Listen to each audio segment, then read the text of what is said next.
Boa noite, pessoal. Sejam todos bem-vindos. Nós começamos abrindo uma página aqui do livro Minutos de Sabedoria. Hoje mudamos um pouco. Aí começa assim uma frase forte: estude sua própria personalidade. Nossa, vocês se conhecem? De nada nos valerá o conhecimento de todas as ciências do mundo, de tudo que está fora de nós, se não conhecermos a nós mesmos. É um mergulho em nós, né? Por que a gente age assim? Por que a gente é assim, assado? A gente se conhece? Estude sua alma, que é seu verdadeiro eu, que se reflete em sua personalidade exterior. Nosso corpo é a projeção de nossa alma. Conheça a si mesmo para viver uma vida consciente e feliz. E amar a gente, né, do jeito que nós somos. Isso é tão importante, porque de repente se a gente olhar para dentro da gente e perceber algumas coisas que nos desagradam, às vezes deixa a gente um pouco triste, né? Mas nós temos que entender o nosso processo de evolução, né? Que é uma coisa importante, e nós só vamos ter força para seguir em frente se a gente se amar. Se a gente olhar para as nossas dificuldades, né, a nossa personalidade, e ver as coisas boas e as coisas que nós precisamos evoluir, trabalhar, mas com calma e com amor, né? Então, nesse momento, estamos aqui nessa casa que nos abraça do jeito que nós somos, com muito carinho, com muito amor, para nos trazer a força que precisamos para continuar com a alegria de viver e aproveitar essa chance que o nosso Pai Celestial nos deu para crescer, para viver experiências nesse mundo importante para a nossa vida. Então, que nesse momento nós possamos contar com a presença entre nós do nosso Mestre amado Jesus. Ele irradia para todos os lados e com certeza vai olhar para nós, vai olhar para essa casa e trazer para esta casa os recursos que todos nós precisamos dos dois lados da vida. E trazer essa harmonia para o nosso irmão Fabrício, que irá fazer o estudo dessa noite. Então seja uma noite muito feliz, de muita paz, de muita segurança para todos nós. Que assim seja. Graças a Deus. Fabrício. Boa noite. Primeiro, perdoem pelo atraso. Eu estou vindo de Botafogo e tive problemas no trânsito. Como a gente está encarnado, eu, se não tivesse corpo, chegava aqui antes. Mas como eu tenho corpo, tenho que trazer o corpo, aí demora para vir de Botafogo até aqui. Então foi essa a questão. Mas a gente vai falar tudo que precisa falar no tempo que a gente tem. O pedido é para a gente conversar um pouco sobre um tema que é maravilhoso, que tem a ver com os milagres. Na verdade, os milagres do Evangelho, mas a gente vai falar dos milagres do Novo Testamento. E isso, na realidade, se refere a todos os milagres que aconteceram naquela época, na época de Jesus, na época da Palestina. E como é que a gente pode trazer sempre essa ideia, né? Como é que a gente pode trazer para a nossa realidade atual a compreensão sobre isso. Esse é um tema apaixonante, um tema complexo. Eu agradeço ao Deus, Luz e Verdade, por me fazer relembrar e reestudar isso. Eu fiz isso novamente. O meu trabalho eu sou teólogo, dentre outras coisas, o meu trabalho de conclusão para o título de teólogo foi Curas pela Fé, numa universidade católica. E os padres lá da Universidade de São Francisco receberam um trabalho que falava do papel dos centros espíritas na promoção das curas pela fé na realidade moderna. Esse foi o meu trabalho. E eu passei com um 10. Gostaram dos nossos centros. O primeiro padre não gostou muito não, mas depois ele acabou deixando, né? Porque o mais importante aqui, assim, eu vou começar no final da história.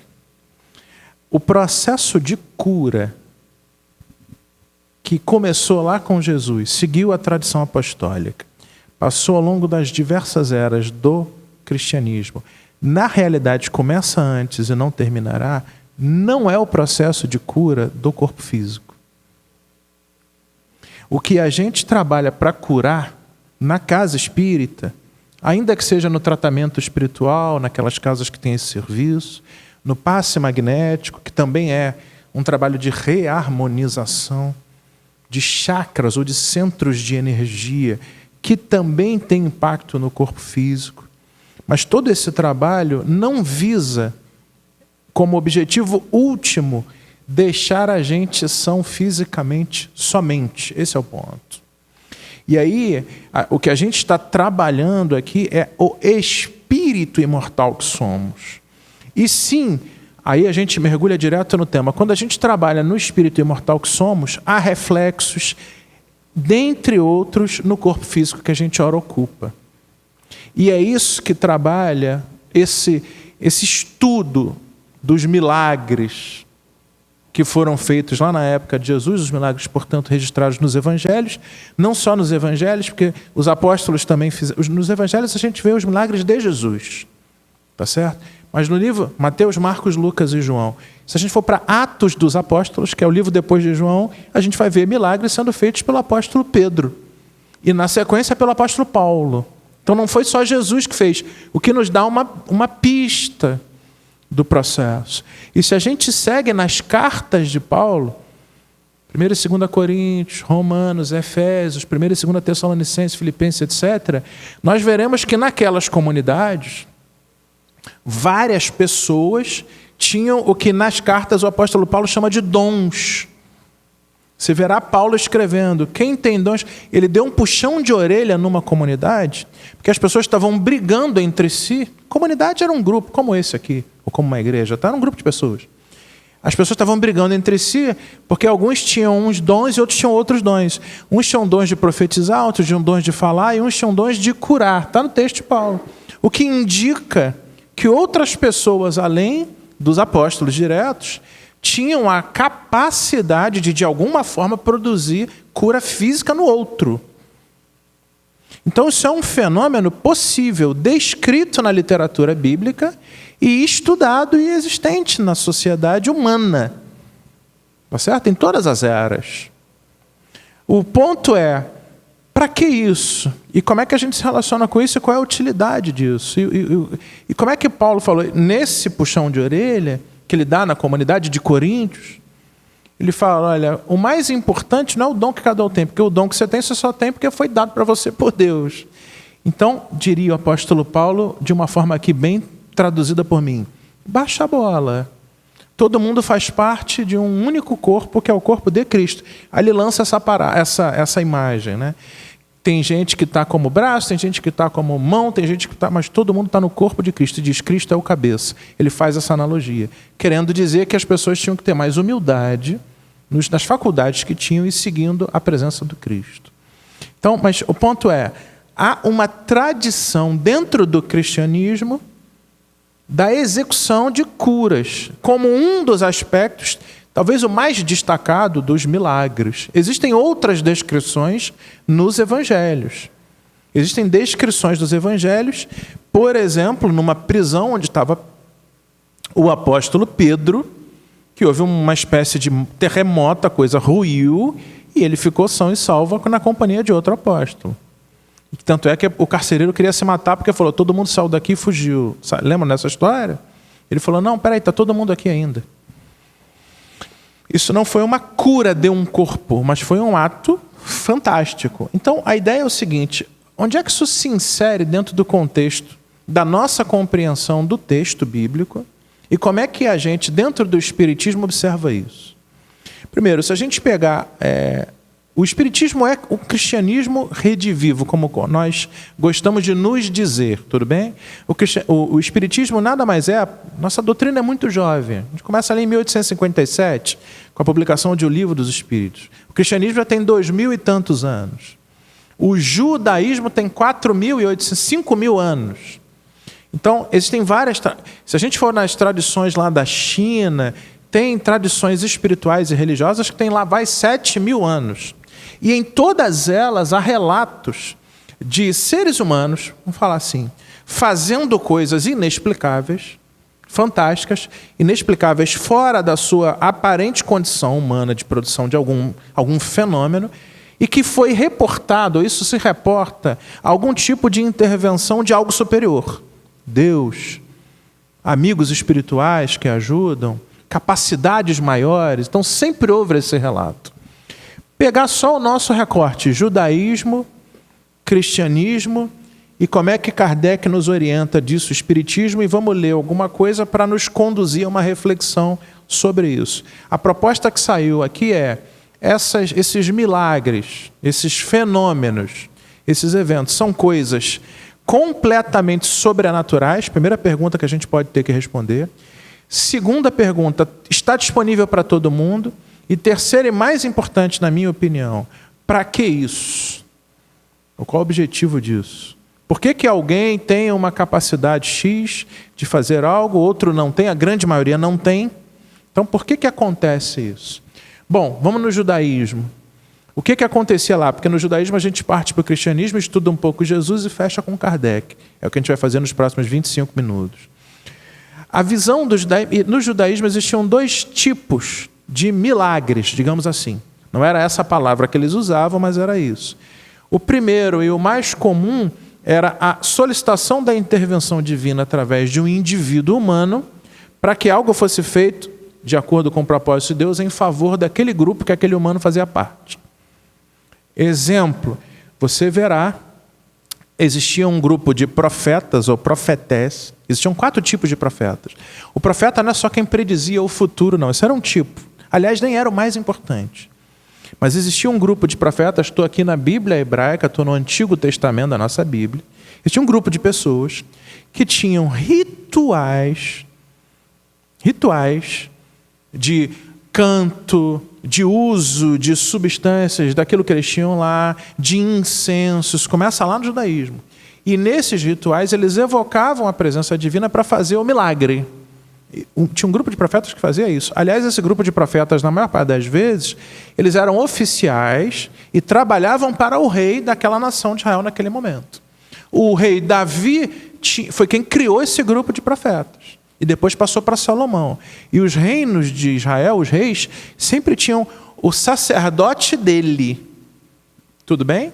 E esses sacerdotes eram profetas, eram membros do sacerdócio da nação de Israel, iam até o altar, lá no tabernáculo, depois que criaram o templo que Salomão criou, iam ao templo e solicitavam a Yahvé, a Deus, milagres. E alguns aconteciam. Os mais relatados do Antigo Testamento, que é a primeira classe, eram milagres de intervenção a Deus em benefício da nação de Israel. Vou guerrear contra os filisteus. Isso está lá. Povo mais forte, mais numeroso, mais bem armado e mais experiente em batalha. Vou perder. Assim, vou perder. Brasil fazendo guerra contra os Estados Unidos. O que vai acontecer? Vão perder. Hein? E aí, o que eu, rei de Israel, faço? O sacerdote vai lá no templo e faça um conjunto de práticas em favor de Israel para a gente ganhar a batalha. Isso era feito e algumas batalhas, narrativa do texto bíblico, ok? Eram ganhas. Mesmo com uma inexplicável desvantagem.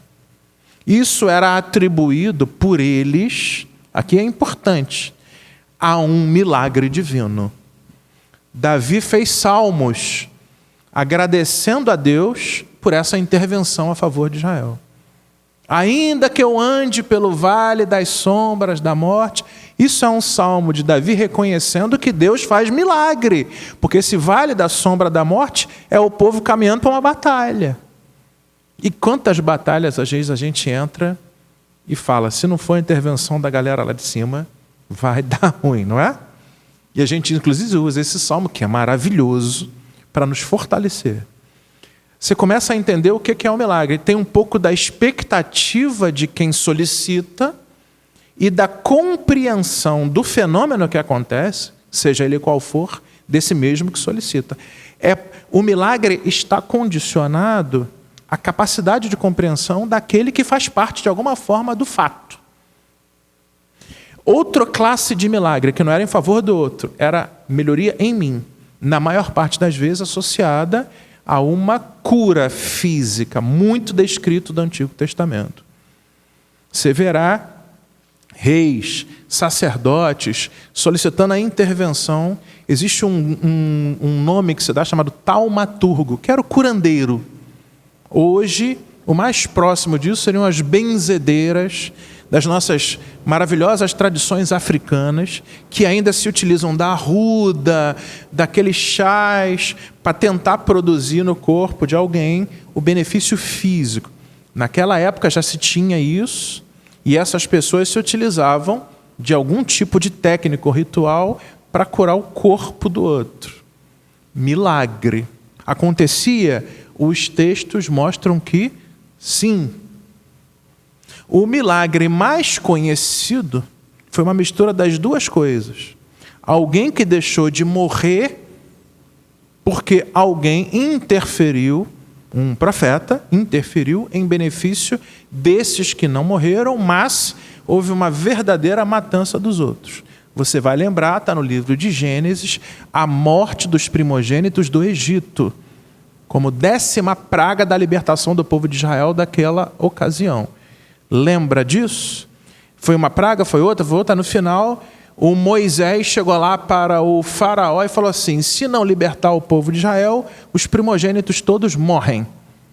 E aí diz o texto bíblico que alguém passou na ombreira da porta um sangue só nas portas dos israelitas, porque quem falou isso foi Moisés. O povo egípcio não tinha um profeta para falar isso. E aí veio, diz o texto, um anjo da noite, todos os primogênitos, os filhos mais velhos de todo o Egito morreram, menos os filhos mais velhos das casas que estavam com a marca de sangue na porta dos israelitas. Isso é um milagre. Isso é um milagre.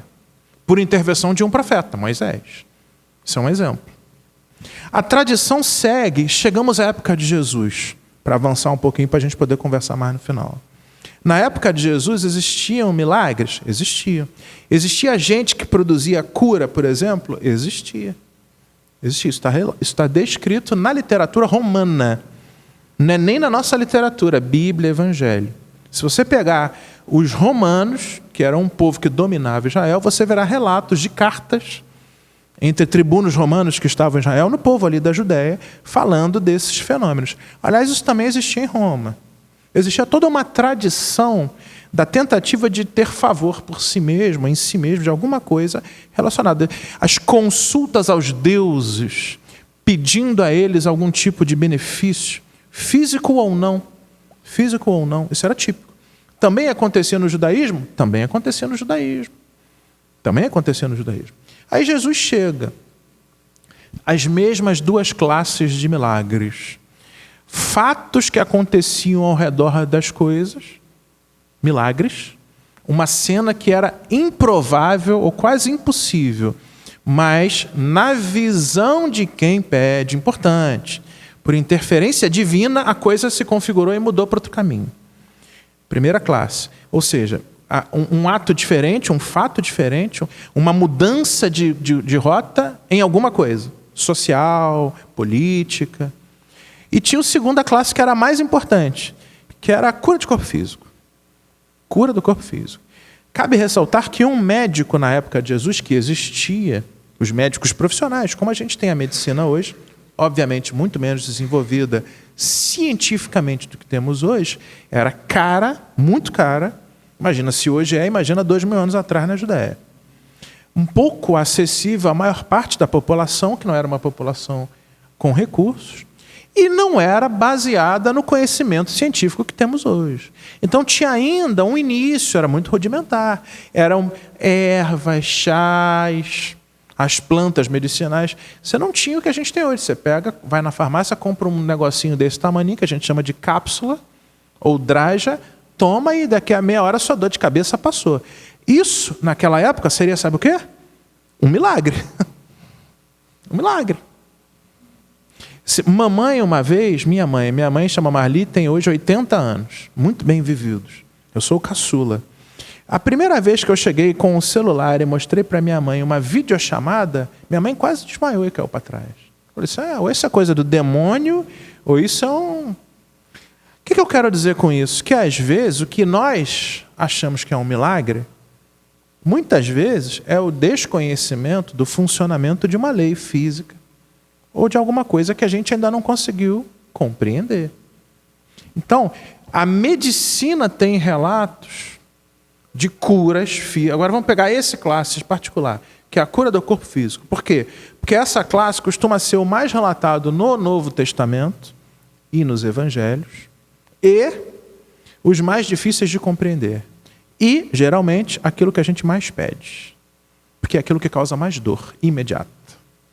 Particularmente, quando a gente está falando de um membro da família.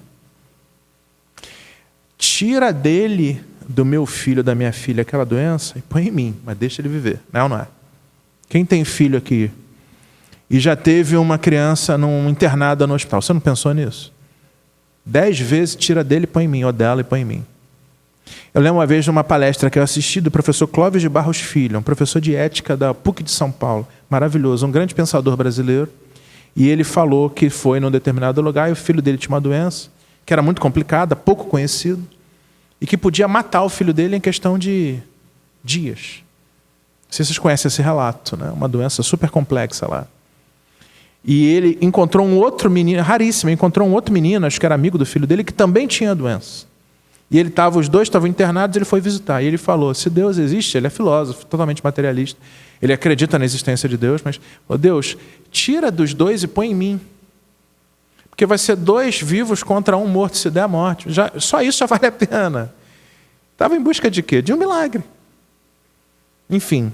Então, geralmente, as demandas por cura física, por solução física, são as mais emergentes. E a doença provoca dor mesmo, desconforto e tal. Então, a gente tem no Evangelho muitas coisas relacionadas a isso. E aí, na época de Jesus, existiam 2 coisas. A primeira delas é o seguinte. Deixa eu pegar minhas anotações. 37, se você pegar os evangelhos, Mateus, Marcos, Lucas e João, só de Jesus, 37 curas. E um pouquinho mais delas são milagres. Mas 37 curas, nos 4 evangelhos. 4 classes de curas. Estamos agora na época de Jesus, tudo bem? A primeira delas, e a mais complicada, era milagres da natureza que tinham que ver com as outras pessoas. Tirar febre, uma cura mais simples, como a cura da sogra de Pedro, onde Jesus foi lá e acabou com a febre dela. Mas ela estava só com febre, eles estavam tratando. Como é que ele tratava lá? Colocava banho de compressa de água fria e tomava chá para urinar. Era o máximo que eles podiam fazer. Não tinha remédio. Então, qualquer coisa que acontecia ali era um milagre. A pessoa está queimando em febre, 43 graus na noite. Jesus vai lá, ora, faz alguma coisa, dá um beijo nela. Uma pessoa amanhece com 36,5. Isso é um milagre. Essa é uma classe. Outra classe de milagres que Jesus fazia, muito interessante. Libertação de endemoniados. Essa era muito complexa. Porque existia uma ideia de que se a pessoa estava com uma doença mental, uma doença patológica, ou possessa por um demônio, a gente sabe que é uma obsessão. Hoje a gente compreende o mecanismo. Era muito difícil de tirar, porque alguém tinha que não só conhecer, como ter autoridade sobre o demônio possuidor. Jesus fez várias dessas. A mais marcante foi um homem lá de uma outra região fora de Israel, que Jesus expulsou os demônios vão para os porcos e se jogam no mar. Esse homem se batia, se rasgava todo. Isso era muito difícil, causava medo. Cura de Jesus. Outra classe de cura de Jesus. Libertação de espírito, milagres sobre a natureza. Outra classe de cura de Jesus. Cura dos doentes físicos típicos. E a gente vai falar de 2 delas aqui para compreender como Jesus tratou isso. E aí trazer isso para a nossa doutrina espírita. Curas físicas típicas. A pessoa era paralítica, Jesus ia lá e pum, a pessoa começava a andar. A pessoa era cega, Jesus ia lá, colocava a mão no olho, a pessoa começava a enxergar. A pessoa tinha a mão ressequida. Dentro de uma sinagoga, um homem estava lá no cantinho com a mão ressequida. Era um deficiente físico, locomoção restrita e com problema na mão. Jesus ia lá, pegava a mão, dava um abraço, daqui a pouco a pessoa estava com a mão melhor que a minha. Curas físicas. E tinha uma 4ª classe, que essa também é complexa, que eram as ressurreições, como foi Lázaro, o caso mais comovente, assim como o filho de uma viúva de Naim, um garoto que Jesus foi lá e o Lázaro foi público. E isso é muito interessante, porque a pessoa pode questionar, isso é balela, isso é história. Gente, um relato onde uma dezena ou mais de uma dezena de pessoas afirma isso está nos 4 evangelhos, é muito pouco provável que não tenha acontecido. Agora falando, tirando o fato de eu ser cristão espírita.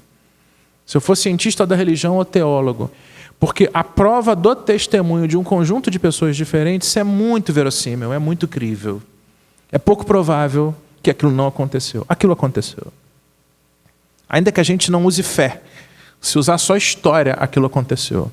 Jesus chega numa pessoa que está há 3 dias sepultada, vai lá na porta, grita, Lázaro, afatá, sai.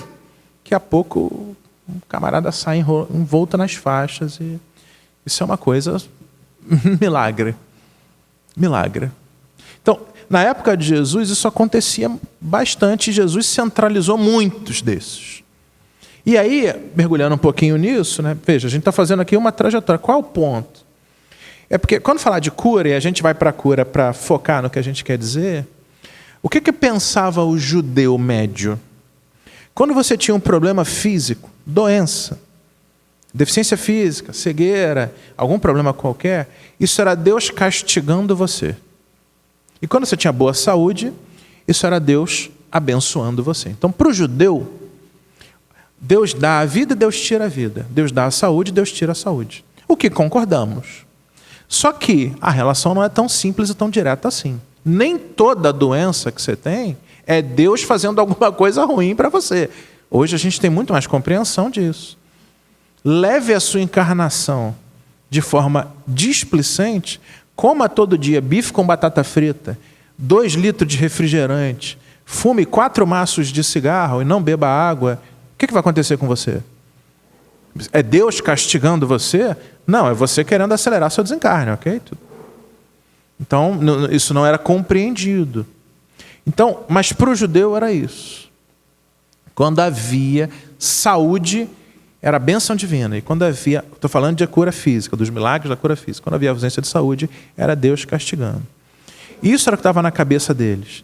Então, quando eles buscavam lá com os médicos taumaturgos ou sacerdotes a cura, eles estavam, na verdade, na cabeça deles pensando no restabelecimento da relação com Deus. E quando eles observavam uma pessoa que não tinha saúde, eles buscavam uma culpa. Por que Deus tirou a saúde daquela pessoa, amaldiçoando, causando mal àquela pessoa? Esse era o pensamento judeu. E aí, por que Jesus fazia algumas curas de corpo físico? Para 2 coisas. Primeiro, para mostrar que ele tinha autoridade moral e física para fazer. E segundo, para corrigir esse pensamento judeu. E é aqui que entra interessante da história. Os milagres que Jesus fez, e a gente tem Emmanuel falando isso, tem Joana de Ângeles falando isso, tem Kardec falando isso, tem um monte de gente falando isso. E o próprio Jesus mostra para a gente isso, a gente vai ler 2 relatinhos rápidos, de que o milagre não é pelo milagre em si. Jesus não era um curandeiro, nem um médico, não de corpos. O que Jesus veio fazer era resgatar na humanidade a verdadeira relação com Deus. Qual era a agenda de Jesus? Implantar o reino dos céus, baseado no ama a Deus sobre todas as coisas e ama ao próximo como a ti mesmo. Acabou. Tudo que Jesus fez, ele mesmo falou isso, né? Está resumido nessas 2 coisas. É curar corpo? É tirar doença? Não, Jesus não se preocupava com isso. Mas então, Fabrício, por que ele curou? Para demonstrar que amar a Deus e amar ao próximo era a agenda, era a coisa mais importante a fazer. E que isso ia curar o espírito. E talvez, em algum momento, isso também podia curar corpos. Olha só, 2 curas. Vê se você acredita, não. Confia também, não. Vê se você concorda comigo. Vamos ler 2 relatos rapidinho, que são para mim maravilhosos.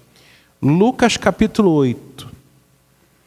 Nisto chegou uma mulher que fazia 12 anos que estava com uma hemorragia. Lembra desse relato? A mulher hemorraíça? Ela havia gastado com os médicos tudo que tinha, mas ninguém havia conseguido curá-la. Olha aqui. A mulher foi no médico. Estava com uma hemorragia, fluxo de sangue. Menstruação permanente, descontrolada, uma hemorragia, algum tipo de deficiência no sistema dela. Foi no médico, procurou ajuda, não curou. Ela foi, e aí qual é o detalhe disso? E aqui a gente mistura o judaísmo com o que Jesus fez. Por que Jesus curou? Porque ele queria que a mulher ficasse boa? Também. Porque ele estava com compaixão dela? Também. Mas qual era o problema aqui? uma mulher com fluxo de sangue, assim como na lei judaica, qualquer período menstrual era considerada impura. Ela estava num momento em que ela não podia ter, ela não era pura. A impureza era um sinal de pecado. Olha isso. Sabe o que ela não podia fazer enquanto ela estava no fluxo de sangue? Entrar no templo, entrar na sinagoga e ter contato com qualquer homem. Machista, né? Mas era. Essa mulher estava há 12 anos com isso. Isso não era só uma questão física, certamente problema físico, certamente com dor. Com a palavra as mulheres que têm esse fenômeno, eu não posso falar sobre isso. Mas aqui tinha uma outra coisa. Como judia, ela não podia há 12 anos entrar em nenhum lugar de culto. Ela estava afastada, você entende, da religiosidade básica do judaísmo. Ela era uma pessoa discriminada por estar doente. Religiosamente discriminada. É como se falar assim, minha irmã, você está vestindo preto aqui? Na casa espírita não pode entrar de preto. Por quê? Porque não pode, porque isso aqui é uma cor ruim. E aí ela tem só blusa preta, ela nunca entra na casa espírita. É muito mais grave. Essa mulher, além da dor física, ela sentiu o peso da culpa de ter o desfavor de Deus. E ela nem sabia por quê. E quem falava isso para ela era toda a liderança religiosa do judaísmo, entende? Aí, o que Jesus fez? Jesus curou o corpo dela ou resgatou a dignidade espiritual e deu a ela de novo o prazer dela poder se identificar como filha de Deus? O que você acha? Olha o texto. Estou em Lucas. Lucas é o apóstolo da misericórdia. Olha só. Jesus estava passando num grupo, numa rua, imagina uma rua movimentadona, e aí as pessoas estavam esbarrando ali nele, todo mundo atrás de Jesus, querendo milagre. Essa mulher foi, deve ter caído no chão, se arrastou e tocou. Ela não tocou em Jesus. Jesus usava uma túnica lá judaica, e na túnica de Jesus você tinha, imagina umas cordinhas iguais os franciscanos usam, os beneditinos, aquela cordinha ali pega e o negócio caindo aqui do lado, né? Aquilo chama tzitzit. É um traje, é uma característica do traje judeu. Ela tocou na ponta daquele negocinho. Olha aqui, ó. Ela foi por trás de Jesus e tocou na barra da capa dele e logo o sangue parou de escorrer. Aí Jesus parou e perguntou assim, quem foi que me tocou? E aí imagina, né? Todo mundo falando, pô, Jesus. Um monte de gente te tocou. Pedro deve ter olhado assim e falado, ih, Jesus ficou... tadinho. O sol, acho que ele está meio... Um monte de gente tocou em Jesus. Ele estava passando no meio de uma multidão, imagina. Imagina um cantor passando no meio de um show, numa casa de shows qualquer, sei lá. Imagina alguém passando por um desfile. Era isso. Quem me tocou? Então Pedro disse, tinha que ser Pedro, né? Mestre, todo o povo está rodeando o Senhor e o está apertando. Mas Jesus disse, alguém me tocou, por eu sentir que de mim saiu poder. Em algumas traduções, de mim saiu virtude. Maravilhoso. E aí a mulher, vendo que não podia ficar mais escondida, está aqui em Lucas, veio tremendo e se atirou aos pés de Jesus. Por que ela se atirou aos pés de Jesus se ela já estava curada? Ela estava com dor? Não física. Por que ela se atirou aos pés de Jesus? Porque na cabeça dela ela era o quê? Impura. E o que ela tinha cometido? Um pecado. Porque ela tocou num homem na condição de impureza dela, o que era contra a lei judaica. Ela já estava curada fisicamente. Mas o que ela não estava curada? Entende? E essa culpa ela provavelmente carregaria para o resto da vida. Eu diria para vocês que era pouco provável que ela entrasse numa sinagoga naquele mesmo dia. Talvez ela nunca mais entrasse no templo. Como é que ela ia explicar para o sacerdote? Estou curada. Minha filha, para cima de mim? Você está 12 anos com esse negócio, como é que você curou? Eu estava andando e toquei na barra de um... Como é que faz? Como é que explica? Olha o quanto de problema que essa moça tinha. Não é só corpo. Não era só o corpo. Aliás, esse é o ponto. O corpo era o menor dos problemas. Olha como é que o texto termina. E diante de todos, veio tremendo e se atirou aos pés de Jesus. E diante de todos contou a Jesus porque tinha tocado nela e como havia sido curada na mesma hora. Aí Jesus Cristo disse o que é maravilhoso e que ele sempre diz para todo mundo que tem alguma doença. Minha filha, você sarou porque teve fé. Vá em paz. Ou em outras traduções, tua fé te curou. Ou tua fé te salvou. Mesma coisa. Entende por que ele curava? Milagre. Mas por que ele fazia milagre? Porque ele queria salvar corpos? Porque ele queria devolver saúde? Também. Mas o objetivo aqui foi mostrar para todo mundo, ele estava no meio. Isso foi testemunhado. Isso foi testemunhado. Primeiro os apóstolos estavam ali. Ele parou, todo mundo parou. Que mulher é essa? E viram, o diálogo estava sendo travado ali, as pessoas estavam paradas. É como se eu estivesse conversando aqui no meio, com, 20 pessoas aqui me olhando. Então ele mostrou, tua fé te curou. Olha o que Jesus está fazendo. E mais, como é que... Aí tem vários aspectos, eu não vou falar de todos, porque não vai dar tempo, mas o que Jesus estava fazendo aqui? Jesus, ao curar, era diferente. Lembra que eu falei que tinham vários taumaturgos? As pessoas faziam rituais, sopravam, gritavam, pulavam, cântico, barulho, incenso. Jesus nem viu. Ele estava andando, ela foi e tocou na veste dele. Ele nem consciência física teve. Tanto é que ele parou e falou, quem me tocou? Jesus não estava mentindo, gente. Ele estava andando. Ele voltou assim, o que houve? Alguém me tocou. Jesus não precisava fazer sinais explícitos para demonstrar o seu poder. Por quê? Porque ele não tinha nenhum interesse nisso. Por quê? Porque qual era a agenda de Jesus? Ama a Deus sobre todas as coisas. Ama o próximo como a si mesmo.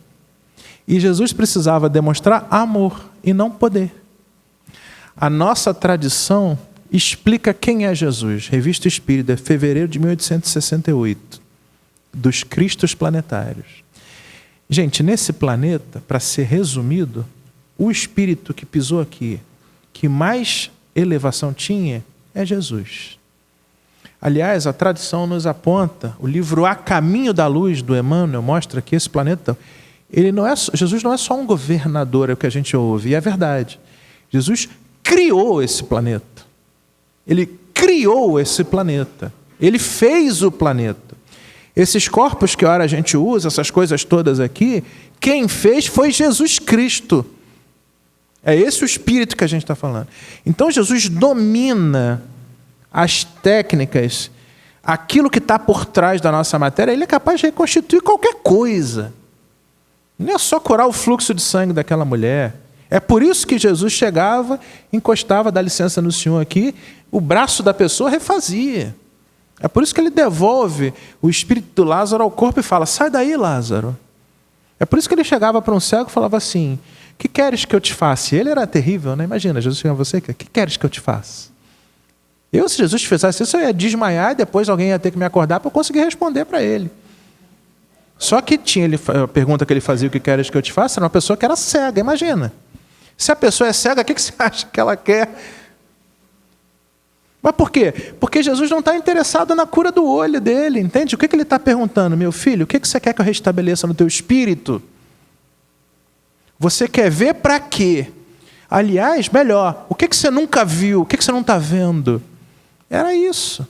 E aí a resposta que está no Evangelho dessa pergunta é, ele não fala assim, que meu olho fique bom. O que o cego fala? O que queres que eu te faça? Que eu veja. Olha que coisa linda. O olho era o que menos importava, gente. Entende? O cego queria compreender da vida. Aí Jesus vai lá e... bum! E ele começa a enxergar as coisas. O olho, a cura do globo ocular, sei lá eu como é que Jesus fez isso, ninguém sabe dizer. Quando você pega a Gênese, no capítulo 14, Kardec tem um textão sobre as curas e os milagres. O que Kardec fala? Primeiro, Jesus nunca foi contra a lei natural. Obviamente que não. Jesus não era um mágico. Jesus compreende dos nossos fenômenos físicos e dos fenômenos espirituais muito mais do que nós. Então ele domina como é que ele pode reconstruir um globo ocular, o nervo óptico. Eu não faço ideia de como é que ele fez isso, mas ele faz. O ponto não é o que ele fez, o ponto é para que ele fez. Porque Jesus não curou a nação de Israel inteira, senão Jesus chegava, tudo bem, tranquilo. Colocava um banquinho, sentava, próximo, vai, próximo, vai, próximo. Para que isso? Todo mundo não ia desencarnar de novo? Alguém está vivo? O Lázaro está vivo? Vocês conhecem o Lázaro? Está vivo ainda aí? Não. Está morando aqui na Piedade, na Abolição. Mora ali na Rua da Abolição. Conhecem o Lázaro? Por quê? Porque a reencarnação como lei do progresso é uma lei do nosso orbe.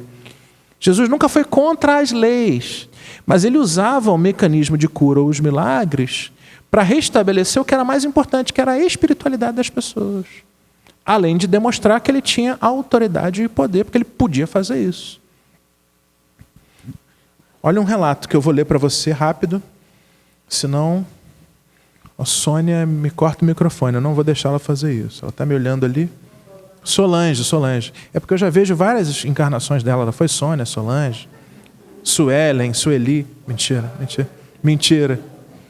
Marcos capítulo 2.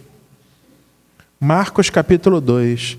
Poucos dias depois, tendo Jesus entrado novamente em Cafarnaum, está lá no norte, o povo ouviu falar que ele estava em casa, numa casa. Quando o povo ouviu falar que tem um cara que faz milagre, que multiplica pão, que cura cego, que levanta espírito, o que é que o pessoal faz? Leva todo mundo para lá. Né? Fila do SUS, vacina de graça, é a mesma coisa. Só que lá ele nem precisava de registro, de SOGO, nada, era direto. Então, muita gente se reuniu ali de forma que não havia lugar nem junto à porta e eles lhes pregavam a palavra. Olha o que diz o evangelista Marcos. Para que Jesus estava fazendo? Curando? Não, falando. Vieram alguns homens trazendo um paralítico carregado por 4 deles. Lembra dessa história? 4 amigos colocaram um paralítico numa maca, numa cama móvel, numa maca e levaram. Só que chegaram lá, estava, imagina, isso aqui tudo lotado, ele parado lá do lado de fora. Eles subiram, foram pelo telhado e desceram o rapaz pelo telhado. Não podendo levá-lo até Jesus por causa da multidão, removeram parte da cobertura do lugar onde Jesus estava e, através de uma abertura no teto, baixaram a maca em que estava deitado o paralítico. Rasgaram o teto, tiraram aquelas coisas que cobriam ali. Imagina, Jesus falando, desce um paralítico pelo teto, aqui no meio. Todo mundo olha. Qual é o problema disso? Quem estava na janela, quem estava ali atrás, quem estava lá? Aqueles mesmos líderes religiosos que achavam que uma pessoa era paralítica, por quê? Porque ela estava amaldiçoada por Deus. Por quê? Porque ela teve algum pecado, alguma coisa ela fez de errado para estar assim. Então aquele paralítico, ele não era impuro igual a mulher, mas ele era um pecador por excelência. Por excelência. A mesma forma que a gente julga os nossos semelhantes, é ou não é? Não, ele está assim porque, né? Lei de causa e efeito. Se ele reencarnou assim, alguma coisa ele fez. Ou ninguém fez esse julgamento, só eu. Desculpa, eu sou um espírito em evolução. Mas lá eles faziam isso. Aí o que aconteceu? Estavam sentados ali alguns mestres da lei raciocinando em seu íntimo. Por que esse homem fala assim? Ele está blasfemando? Porque Jesus, vendo a fé que eles tinham, os amigos e o homem, Jesus disse ao paralítico, filho, os teus pecados estão perdoados. Olha o que Jesus fez. E aí os doutores da lei começaram a criticar. Como é que ele faz isso? Perdoa pecado? Isso é um blasfemo. Por que isso? Porque na visão judaica, só quem podia perdoar um pecado era Deus. Jesus não era Deus. Mas ele falou, teu pecado está perdoado. Aí, confusão na casa de Cafarnaum lá. Aí olha a resposta de Jesus.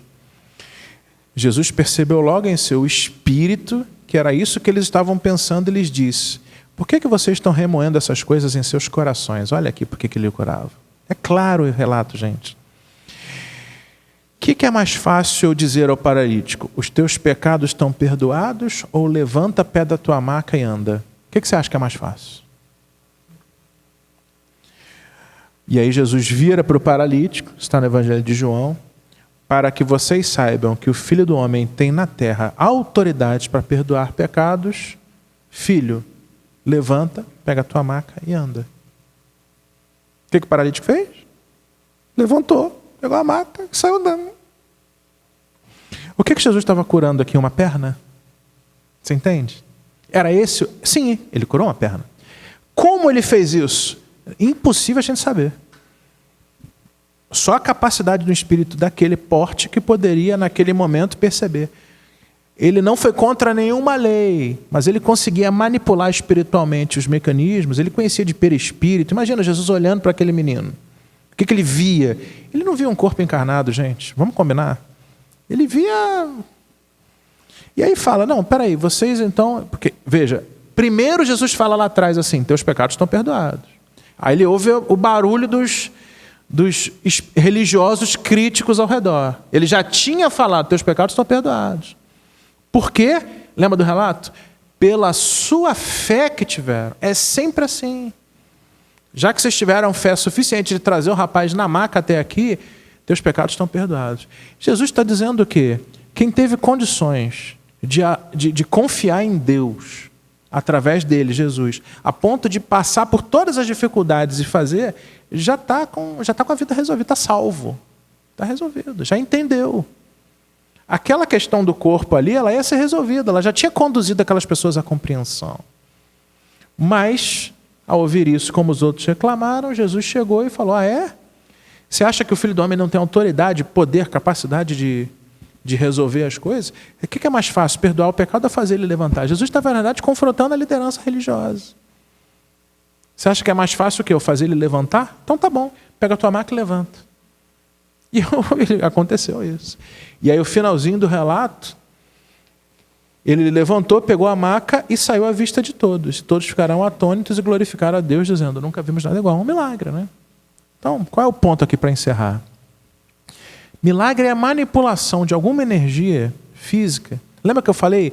Às vezes a gente pensa que alguma coisa é porque a gente não conhece. E é assim. O ser humano só vai compreender essas coisas quando a gente evolui moralmente, gente. Esse é o nosso problema. A gente, até o século XIX, a gente não sabia lidar com energia nuclear. Só para dar um exemplo. Aí a gente o ser humano dominou a técnica de fazer fissão nuclear, que é separar um núcleo. Quando a gente faz isso, isso tem uma demanda enorme de energia. Qual foi a primeira coisa que a gente fez com isso? A gente pegou e colocou isso numa ogiva e tacou na cidade de Hiroshima, e em 4 minutos a gente matou 350 mil pessoas. Foi isso que a gente fez com esse conhecimento. Hoje, a gente usa isso para fazer radioterapia e tirar câncer dos outros. Mas a primeira coisa que a gente fez com isso foi matar 350 mil pessoas em 4 minutos. Até hoje a gente está guerreando. Aliás, o mundo guerreia com o pavor de uma guerra nuclear. Porque se for uma ogiva para lá, uma ogiva para cá, a gente extermina a humanidade inteira em meia dúzia em 30 minutos. Então, a gente não tem condição moral de compreender todos os fenômenos que Jesus Cristo tinha e que várias das pessoas que têm essas capacidades têm. É por isso que essas coisas acontecem muitas vezes em lugar de culto, em templo, porque está cheio de espírito aqui. Então eu sou um médium que tem essa capacidade física, às vezes eu nem conheço, nem sei como, mas eu estou impresso, estou em oração, a minha irmã fez uma oração antes de começar, a gente está falando de Jesus aqui, daqui a pouco ela vai cantar, vai fazer uma oração, esse ambiente está impregnado de coisa boa, de amor, de bondade. Aí se eu tenho essa capacidade, eu vou... O que é o passe, gente? Alguém consegue explicar o passe? Veja, eu coloco a minha mão na frente dele e ele sai melhor, mais calmo, mais organizado. O que eu fiz? Como é que explica aí? A gente consegue explicar porque não tem o livro dos espíritos e o livro dos médiuns. Mas pega qualquer psiquiatra, ou médico, ou cientista, ou físico e fala assim, explica aí o que eu fiz. A gente ainda não domina a quantidade de informação e conhecimento suficiente para entender tudo o que aconteceu. Muito menos o que a gente chama de milagre. É isso que Kardec fala na Gênese. Mas isso é dentro de um conhecimento físico que a gente não domina. É só isso, mas a gente vai chegar lá. Só a gente ter moral para isso. Um dia a gente vai conseguir chegar lá. Uma materialização, os fenômenos todos que acontecem em vários lugares, não é só em centro espírita, não. Agora, então o milagre não é nada contrário nem fantástico, é lei física e lei espiritual que a gente ainda não conhece. Segundo, tem utilidade. Os do Novo Testamento e do Evangelho foram só para desenvolver amor, perdão e mostrar a autoridade de Jesus como Messias divino. E terceiro, mais importante, a cura como um tipo do milagre, a multiplicação de pães e peixes, a expulsão de demônios. O mais importante não é o fenômeno físico envolvido. O rapaz sair o Lázaro sair lá de onde ele estava enterrado, o paralítico andar. O mais importante é o recado que Jesus deu com isso. Na maior parte das vezes, nos casos de curas, ele falou assim, tua fé te salvou, te curou. Ele estava ensinando para a gente que a fé é mais importante do que qualquer deformidade, dificuldade, e que às vezes, aí a doutrina do Espírito esclarece, essas questões nossas que nos constrangem fisicamente são mecanismos da pedagogia divina para a gente lembrar de que a gente precisa buscar Deus.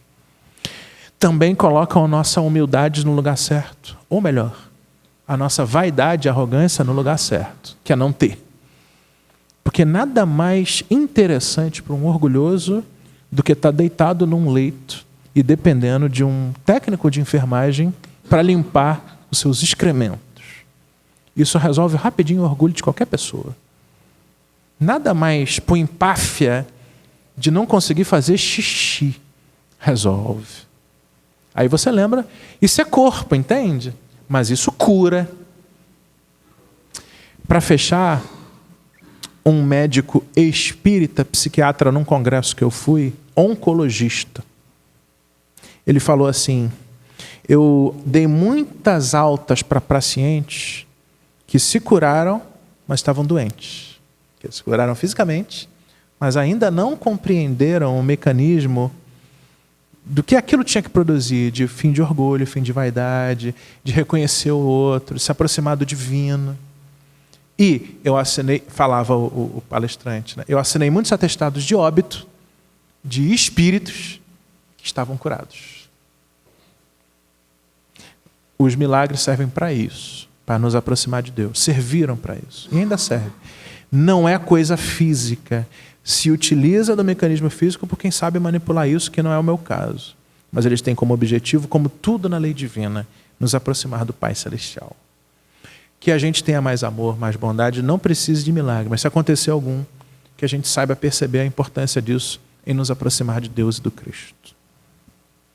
Muito obrigado. Eu não sei se dá tempo da gente fazer alguma pergunta, porque eu passei muito do horário, porque eu cheguei muito depois do horário. O que eu faço, minha irmã? Alguém tem alguma questão, alguma dúvida? Falei alguma bobagem? Tem algum esclarecimento a fazer? Não, minha irmã. Não, meu irmão. Não, que bonito. O Teteco é seu filho? Seu neto. Muito nova para ter neto, né? O Teteco é bonitão. Tá com a gente, Teteco, né? Tá encarnada. Ah, que bom. Alguma questão? Ninguém quer perguntar nada, viu? Que bom. Me livrei. Obrigado, Fabrício. Fabrício, você quer ir descansar? Vai ficar com a gente? É um garoto esperto. Faz um milagre em mim, né? Poxa. Acho que todo dia nós recebemos um milagre. Vocês não acham? Um milagre da vida, né? Uma oportunidade de estarmos aqui, de sorrir, de brincar. A gente não pode perder o humor, não, gente. Eu procuro manter o meu, assim, até dentro da casa espírita, de vez em quando a gente brinca, né? A gente tem que brincar bastante. Que aí torna a coisa um pouco mais leve, né? Ficar sisuda. A doutrina espírita é uma doutrina tão para cima, tão bonita. Por que a gente vai ficar com cara, né? Não é assim, não. A gente tem que estar sempre rindo, brincando. E Deus está fazendo um milagre, porque Ele nos ama muito, né? E nos ajuda demais. Então, possamos agradecer a vida, esse milagre. E o milagre acontece todo dia.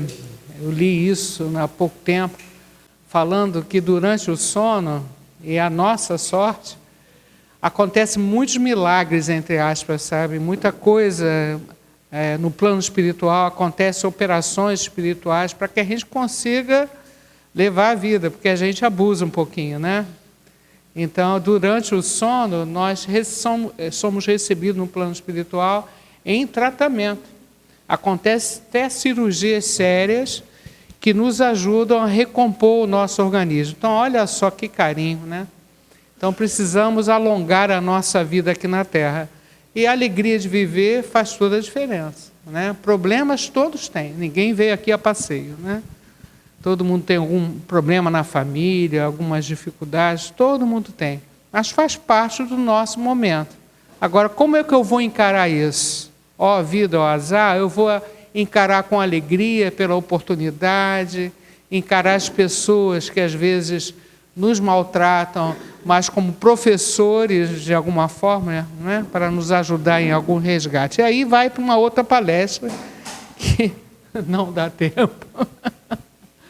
Então, gente, eu quero que todos levantem seu astral, né? Eu falo para vocês, falo para mim também, né?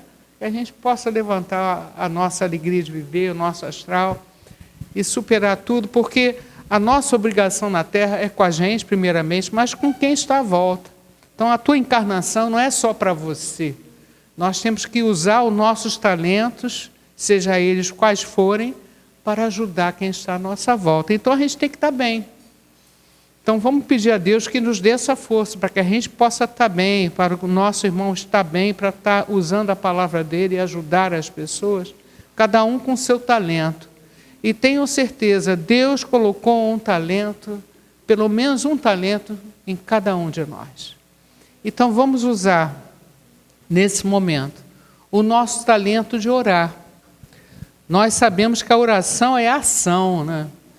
E toda vez que nós paramos e oramos, nós movimentamos um turbilhão de energia atômica muito mais poderosa do que a própria bomba atômica. E a gente não tem noção do poder da oração, do poder do nosso pensamento, o poder das nossas atitudes a ponto de alterar a nossa vida.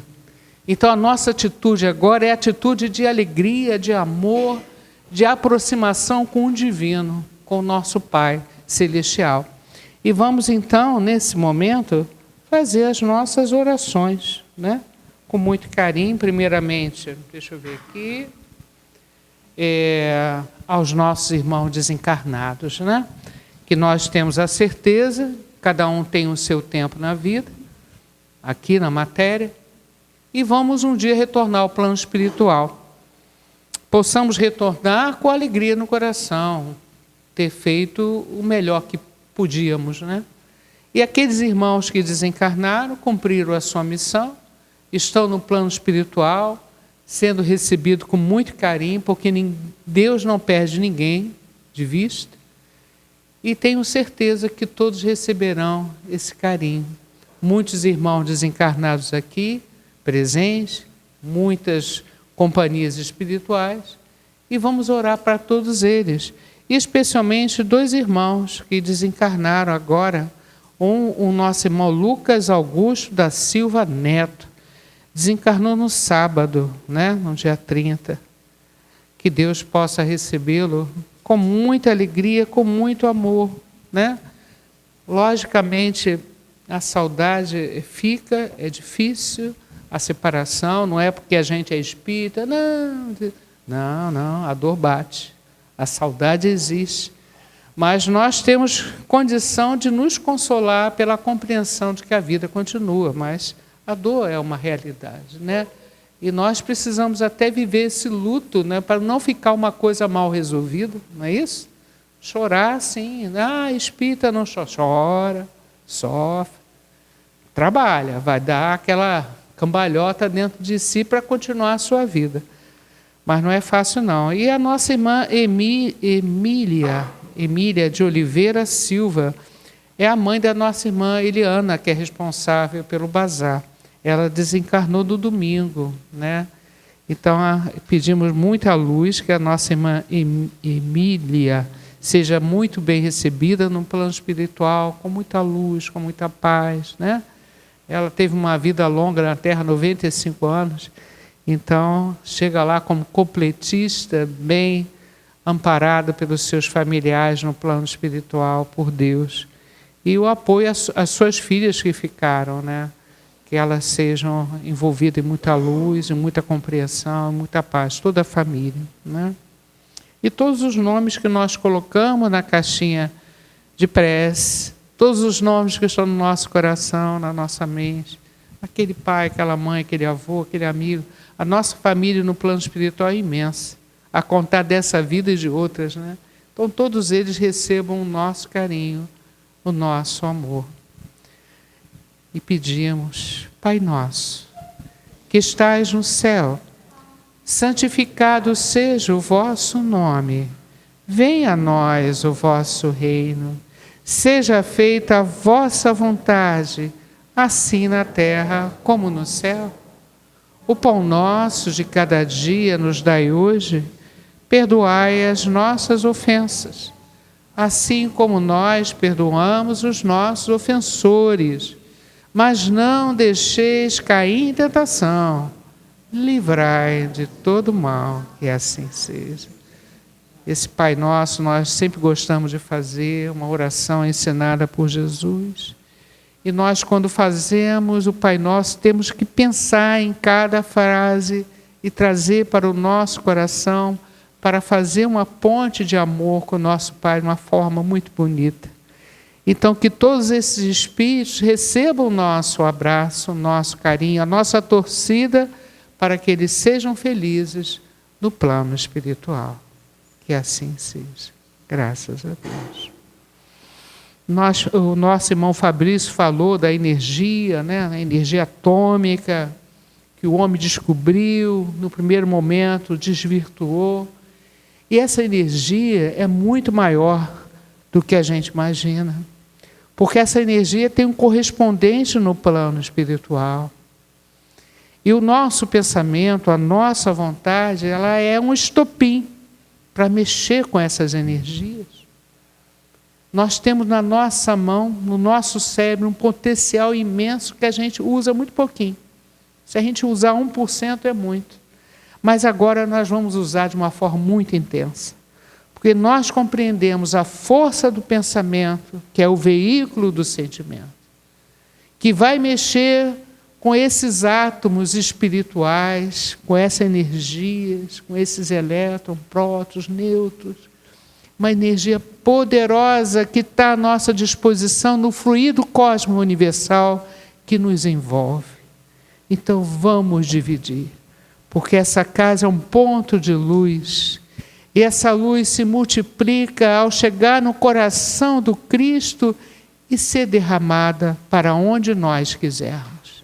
E aonde a gente começa o nosso tratamento? Em casa, nosso grande laboratório. Então vamos usar toda essa energia, todo esse poder para pedir um amparo aos nossos lares. Que essa energia puríssima que sai daqui enriquecida por Deus possa lá entrar nos nossos lares e fazer uma limpeza espiritual, sim, na nossa casa. Sem precisar de nada material, só o pensamento.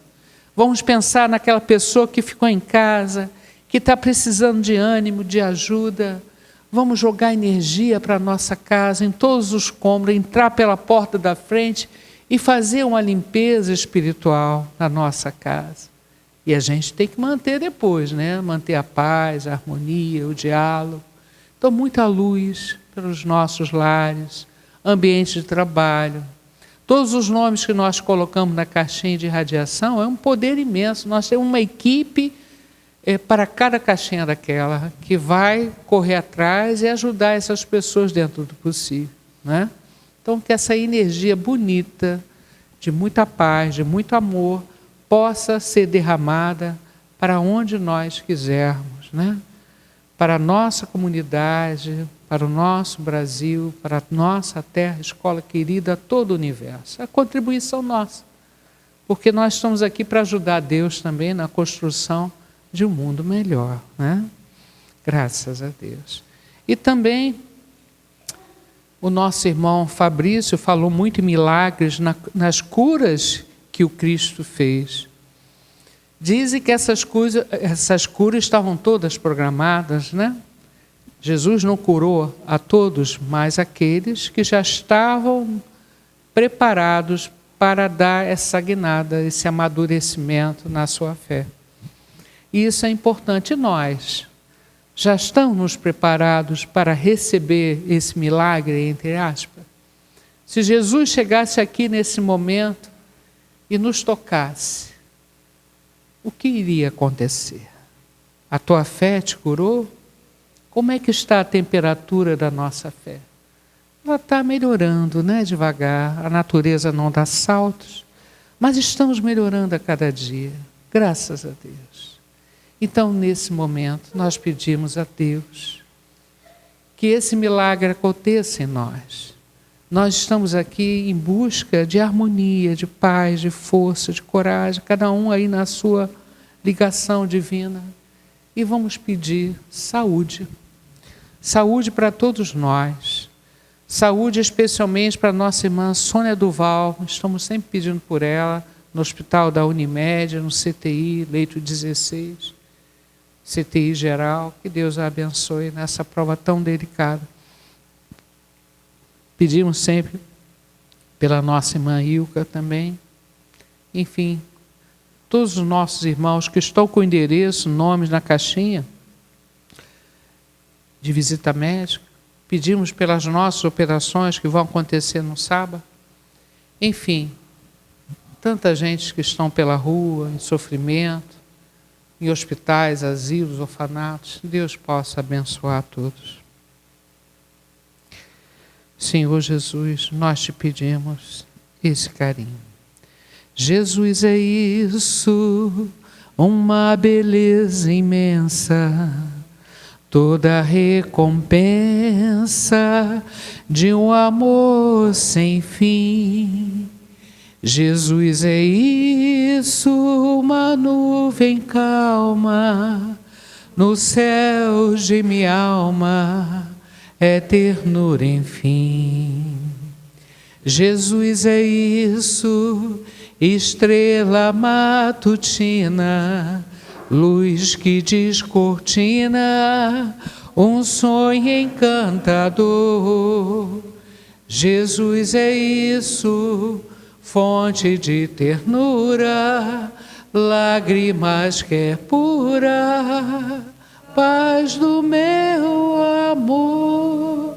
Jesus, com essa música nós pedimos esse alívio das nossas dores, especialmente pedimos pela nossa saúde mental, que a doutrina espírita nos ajude a colocar o nosso pensamento em ordem, para que a gente possa seguir na vida com muita serenidade e alegria de viver, né? Obrigado, Senhor, por essa oportunidade de estarmos aqui nos tratando, né? Isso é uma autocura também. E falar em autocura, nós vamos ter o projeto Autocura aqui na casa, que são 10 aulas, vamos dizer assim, 10 tratamentos, que será feito pelo nosso irmão Carlos de Assis, na nossa casa. Nós estamos aí, vai começar em agosto, estamos ainda fechando o dia. Então, coloque na agenda de vocês. É um projeto maravilhoso que vai ajudar a gente a buscar a nossa cura interior, né? Através, logicamente, do estudo de Joana de Ângela, que tem 10 passos muito importantes para a gente refletir. Lembramos a vocês que nós temos a sessão de quinta-feira, às 15h, quem não pode vir à noite, né? Uma sessão como essa. Lembrar também que nós temos vários cursos online, que vocês podem se informar, né? E pedir a ajuda de vocês para a nossa festa junina, dia 14 de junho, às 13h. É um convite que nós fazemos a todos para vir almoçar com a gente. Nós teremos várias coisas aí muito gostosas, caprichadas, e a gente vai dessa forma ajudar a nossa casa. É a forma de a gente arrecadar recursos, né? Então, nós, inclusive, temos uma listinha aqui de doação. A gente está precisando de prenda, precisando de coisa para o bazar, mas coisas que estejam em perfeita condição. Tem a opção de doar gênero ou doar alguma contribuição, seja lá o que for, também pode. Nós temos a lista aqui. É uma forma de a gente ajudar e curtir, né? Porque a gente nós somos um grupo muito alegre e vamos dançar a quadrilha maluca que a gente sempre faz aqui. As crianças vão poder brincar. Então vai ser um momento muito feliz, né? A entrada é franca, a gente só vai pagar aquilo que consumir, né? Então, no dia 14, domingo, às 13h, tá? Eu conto com a ajuda de vocês. Gente, uma boa noite, muito obrigado pela presença, obrigado ao nosso irmão Fabrício, muita luz, muita paz para ele. E vamos à última parte, que é o momento do passe, ok? Vamos lá. Primeiro vão as crianças, os pais, depois vão os demais.